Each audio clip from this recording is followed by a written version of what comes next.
Welcome to the student of Sarsanda High School and others institution. How are you all?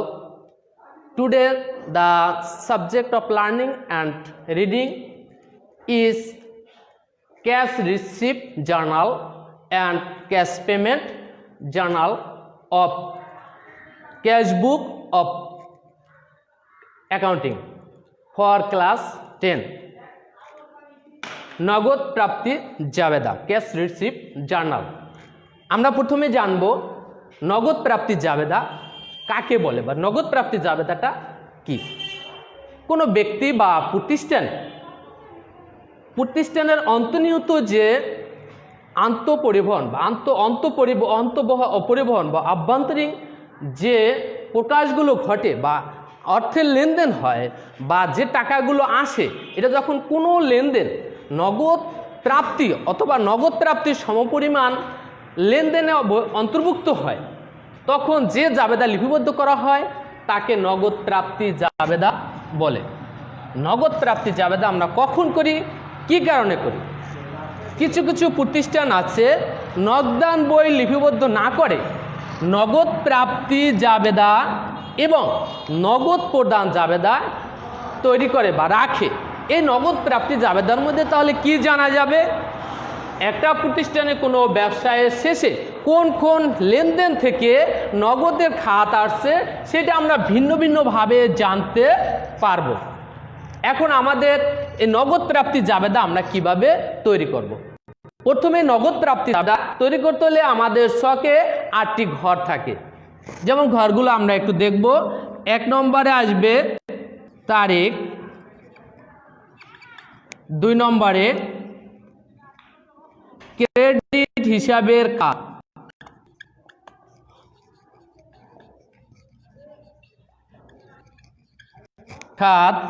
3 নম্বরে সূত্র, 4 নম্বরে নগদান হিসাব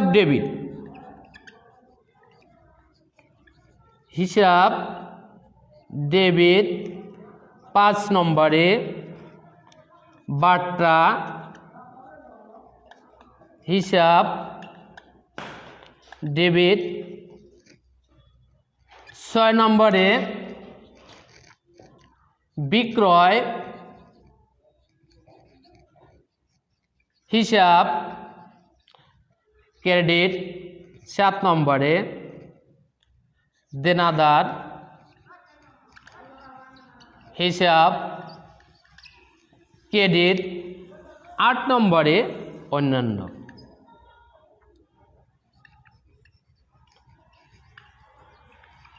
হিসাব ক্রেডিট। আমরা নগদ প্রাপ্তির জাবেদা করতে হলে আমাদের শখে ঘরের সংখ্যা হবে কয়টি? 8টি। 1 নম্বরে তারিখ, 2 নম্বরে ক্রেডিট হিসাবের খাত, 3 নম্বরে সূত্র, 4 নম্বরে নগদান হিসাব ডেবিট, 5 নম্বরে বাট্রা হিসাব ডেবিট, 6 নম্বরে বিক্রয় হিসাব ক্রেডিট, 7 নম্বরে দেনাদার হিসাব ক্রেডিট, 8 নম্বরে অন্যান্য হিসাব ক্রেডিট।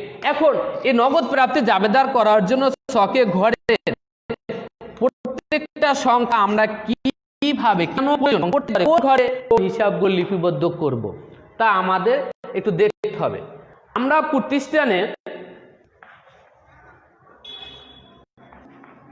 প্রতিষ্ঠানে যত নগদ আন্তঃপ্রবাহ ঘটবে, মানে অন্য কোনো ব্যক্তি বা প্রতিষ্ঠানের কাছ থেকে আমরা যে টাকা পাবো, ব্যবসায় টাকা আসবে, সেটা নগদে হোক আর চেকে হোক বা ব্যাংকে হোক অথবা এটিএম কার্ডের মধ্যে হোক, সমস্ত লেনদেন এই জাবেদায় লিপিবদ্ধ হবে। যদি কোনো লেনদেন নগদে অথবা চেকের মাধ্যমে না হয়, তাহলে সেই লেনদেন আমরা এই নগদ প্রাপ্তির জাবেদায় যাবে না। এক কথায় বাকিতে কোনো লেনদেন আমাদের এই নগদ প্রাপ্তির জাবেদায় যাবে না। তাহলে আমরা ছাত্রছাত্রীরা বুঝতে পারছি সবাই নিশ্চয়ই। এখন আমাদের নগদ প্রাপ্তির জাবেদা প্রথম পেয়েছিলাম আমরা তারিখ, কারণ তারিখ ছাড়া তো আমরা কোনো অঙ্ক বা কোনো হিসাব করতে পারি না, তাই আমাদের দৈনন্দিন জীবনে তারিখ প্রয়োজন। এখন নগদান হিসাব করার সময় নগদের টাকা পেলে আমরা হিসাব জানি 5 প্রকার: সম্পদ হিসাব, ব্যক্তি দায় হিসাব, আয় হিসাব, ব্যয় হিসাব আর মালিকানা সত্ত্ব হিসাব। আমরা কোনো জাবেদা বা কোনো লেনদেনের কোনো জাবেদা করতে হলে এই 5 প্রকার হিসাবের যে কোনো 2 প্রকার অথবা একটা হিসাবে 2 বার হয় ডেবিট হবে, না হয় ক্রেডিট হবে। তাই আমরা নগদ প্রাপ্তি করলে নগদে টাকা আসে, তাই এখানে আমরা পেয়েছি নগদান। তা নগদান হিসাব, নগদ টাকা, সম্পদ হিসাব। কি হিসাব? নগদান সম্পদ হিসাব। যেহেতু প্রতিষ্ঠানের সম্পদ বৃদ্ধি পেয়েছে তাই নগদান হিসাব কি হবে? ডেবিট। কারণ সম্পদ হিসাবের ক্ষেত্রে আমরা সূত্র পেয়েছি, ব্যবসায় যদি কোনো সম্পদ আসে বা বৃদ্ধি পায় তাহলে ডেবিট, আর ব্যবসা থেকে যদি কোনো সম্পদ চলে যায় অথবা হ্রাস পায় তাহলে ক্রেডিট। যেহেতু আমাদের নগদ টাকা লেনদেন হয়েছে, নগদ ব্যবসায় আসছে, তাহলে নগদান ডেবিট। তাহলে আমাদের এখানে বিবরণের ঘরে ক্রেডিট হিসাবের নামক একটা খাত, তার মানে নগদান যেহেতু ডেবিট তাই আমাদের বিবরণের ঘরে লিখতে হবে ক্রেডিট হিসাবের খাত, ক্রেডিট হিসাবের খাত। এরপরে টাকার ঘর, কি কি মাধ্যমে আমরা নগদ পাবো, কি কি মাধ্যমে আমরা নগদ টাকা পেতে পারি।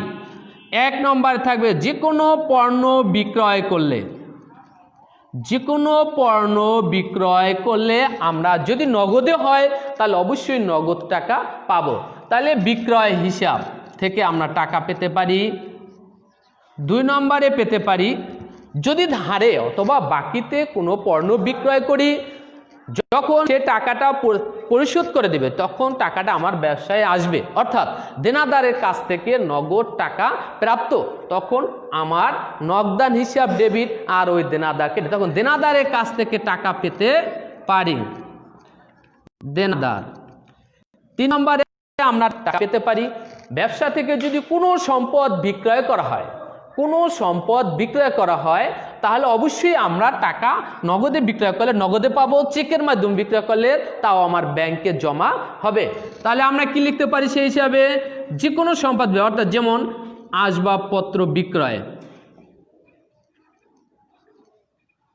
বিক্রয়। 4 নম্বরে যদি আমরা কোনো পণ্য বিক্রয় করা, কোনো আমরা যদি পাওনাদারের কাছ থেকে কোনো টাকা পরিশোধ করি তখন অবশ্যই আমাদেরকে বিনিময় বার্তা প্রদান করবে নগদে, তখন আমরা কি হবে? বার্তা প্রাপ্তি, বার্তা প্রাপ্তি, কমিশন প্রাপ্তি। কমিশন পাইলে অবশ্যই নগদ প্রাপ্তি হয়।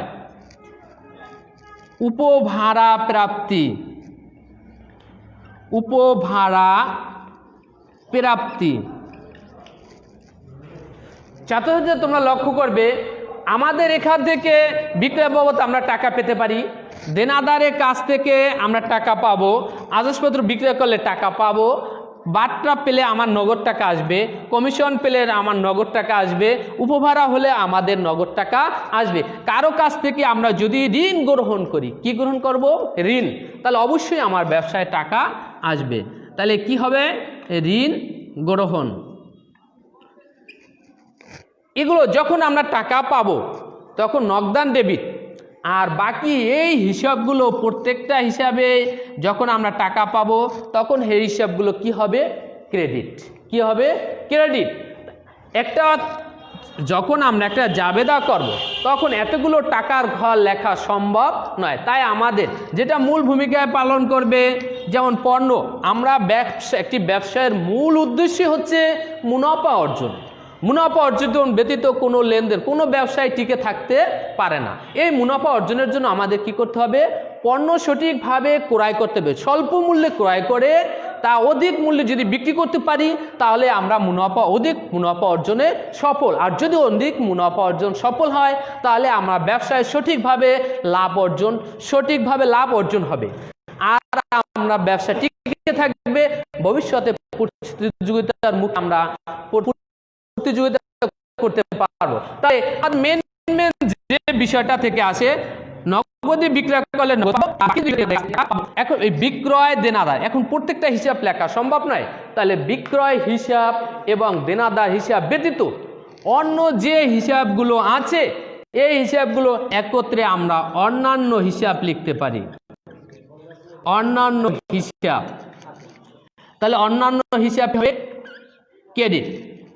তাহলে আমরা এখানে পেলাম কি, বিক্রয় ক্রেডিট, দেনাদার ক্রেডিট আর অন্যান্য হিসাবের মাঝে আমাদের যেভাবে শুধুমাত্র বিক্রয় হিসাবের টাকা এবং দেনাদারের কাছ থেকে প্রাপ্য টাকা ব্যতীত অন্য যেভাবে আমরা টাকা পাবো সকল হিসাবগুলো আমাদের অন্যান্য হিসাবের মধ্যে আমরা অন্তর্ভুক্ত করব। তাহলে এবারে আমরা নগদ প্রাপ্তির জাবেদা একটু করি। সবাই একটু লক্ষ্য করে দেখো।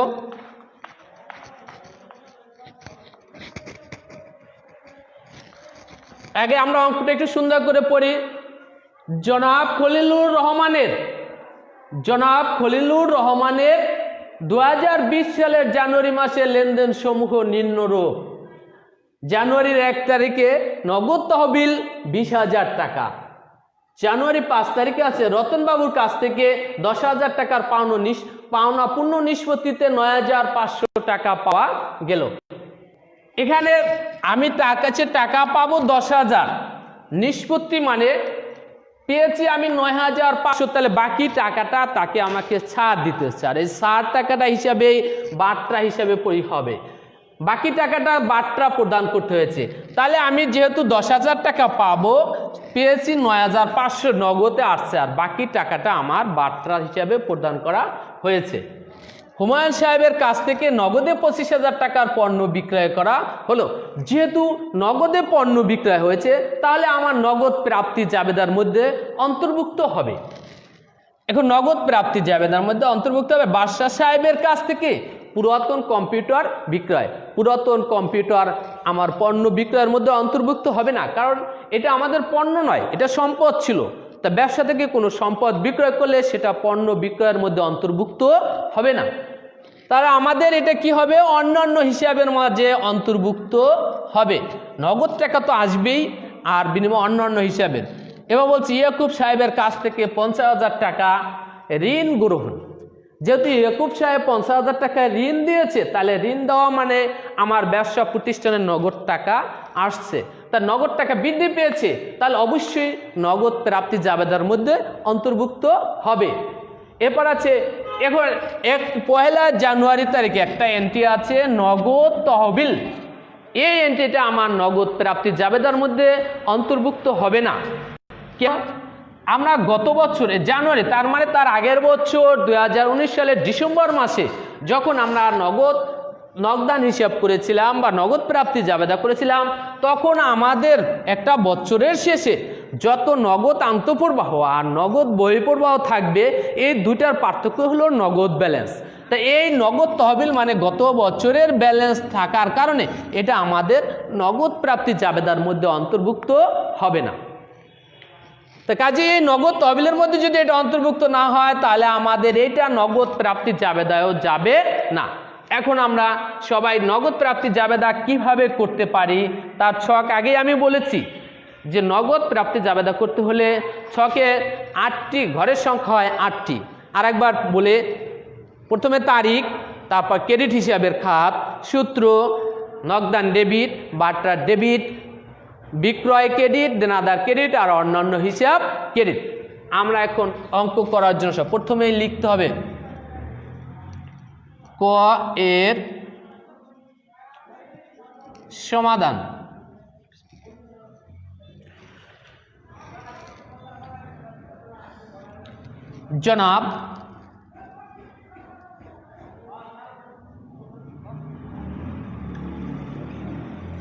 জনাব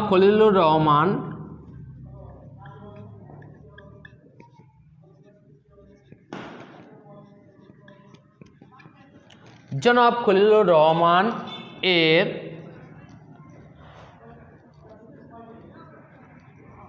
নগদ প্রাপ্তি জাবেদা।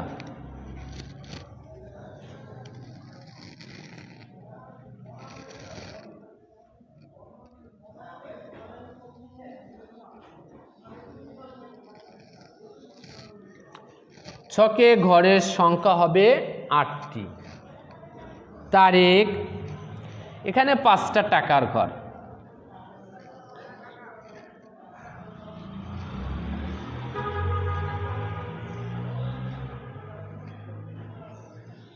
আর একটা সূত্র। প্রথমে আমরা লিখব তারিখ ক্রেডিট হিসাবের খাত সূত্র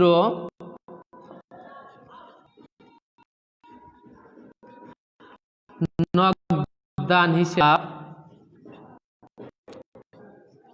ডেবিট বাট্রা ডেবিট বিক্রয় হিসাব ক্রেডিট দেনাদার হিসাব ক্রেডিট অন্যান্য হিসাব ক্রেডিট। আমরা ছক খালাম। এখন আমাদের দেখতে হবে 1 তারিখের লেনদেন নগদ তহবিল, যেহেতু গত বছরে গত মাসের ব্যালেন্স, এজন্য নতুন করে এটা লেনদেন হয়নি, এই জন্য আমাদের এই এন্ট্রিটা নগদ প্রাপ্তি জাবেদার মধ্যে অন্তর্ভুক্ত হবে না। আসি আমরা 5 তারিখে রতন বাবুর কাছ থেকে এত টাকার পাওনা, যেহেতু আমি তার কাছে টাকা পাবো তাই সে হলো দেনাদার, তাই দেনাদারের কাছ থেকে আমি টাকা পাবো, তা আমার পাওনা ছিল কত 10,000 টাকা, আমি পেয়েছি কত 9,500 টাকা, বাকি 500 টাকা আমার বাট্রা, তাকে ছাড় দিতে হয়েছে। তাহলে আমি এখানে কে, আমার নগদান তো ডেবিট, আমরা ক্রেডিট হিসাবের খাত, তাই ক্রেডিট হিসাবের খাত আসবে কে, দেনাদার। দেনাদার মানে কাকে নির্দেশ করছে, রতন বাবুকে। তাহলে দেনাদার হিসাব আসবে, এখানে আমরা সাল লিখবো 2020 জানুয়ারির 1 তারিখে দেনাদার হিসাব লিখব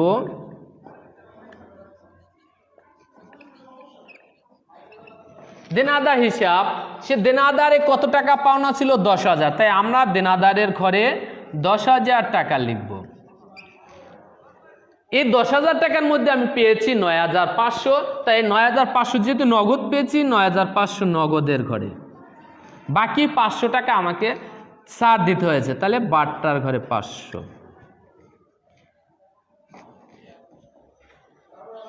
এবারে আসো পরের এন্ট্রি, জানুয়ারির 15 তারিখে হুমায়ুন সাহেবের কাছে নগদে 25,000 টাকার পণ্য বিক্রয় করা হলো। যেহেতু নগদে বিক্রয় করা হয়েছে তাহলে এটা আমরা নগদ টাকা পেয়েছি, সুতরাং আমাদের নগদ প্রাপ্তি জাবেদার মধ্যে অন্তর্ভুক্ত হবে।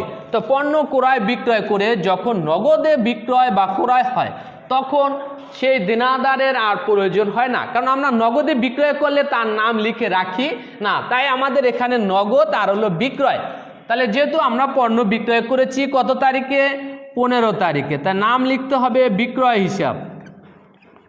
বিক্রয় হিসাব, যে নগদে টাকা পেয়েছি কত টাকা 25,000 টাকা, নগদের ঘরে 25,000 টাকা, আর আমার বিক্রয় হয়েছে নগদে 25,000 টাকা।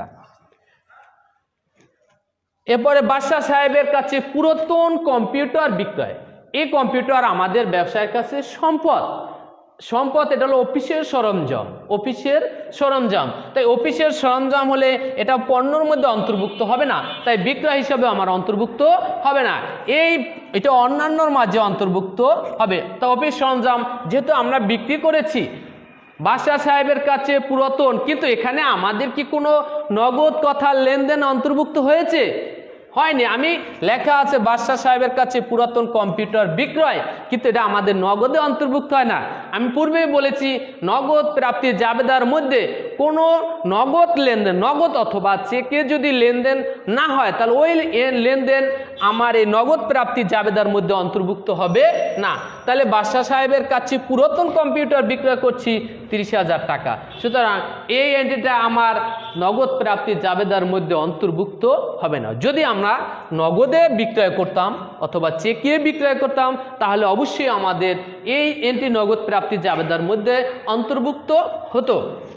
ইয়াকুব ভাইয়ের কাছ থেকে 50,000 টাকা ঋণ গ্রহণ করছি।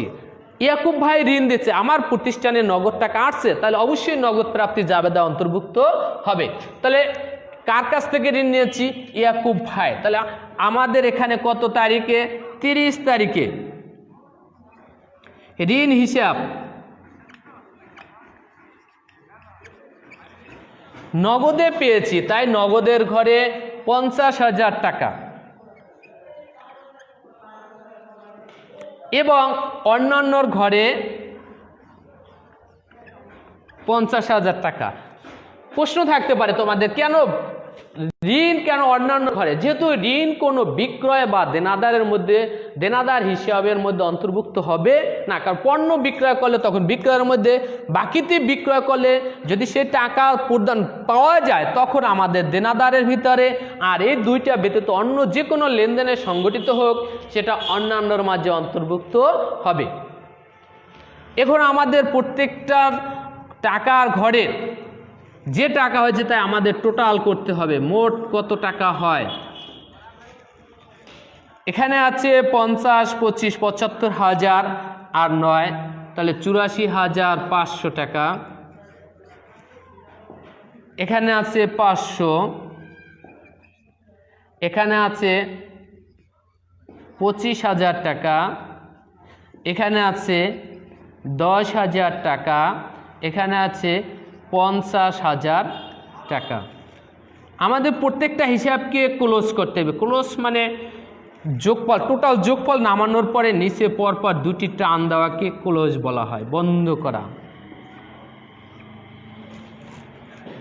আজকের নগদ প্রাপ্তির জাবেদাকরণ হলো, যদি কোনো ছাত্রছাত্রীর এর থেকে কোনো সমস্যা হয় তাহলে অবশ্যই আমাদের কমেন্ট বক্সে অভিযোগ করবে এবং সেখানে সমস্যা তুলে ধরবে। আমরা আমার যথাযথ সময়ে আমি সেগুলো সমস্যার সমাধান করার চেষ্টা করব। ধন্যবাদ সবাইকে। সবাই সুস্থ থাকো, ভালো থাকো।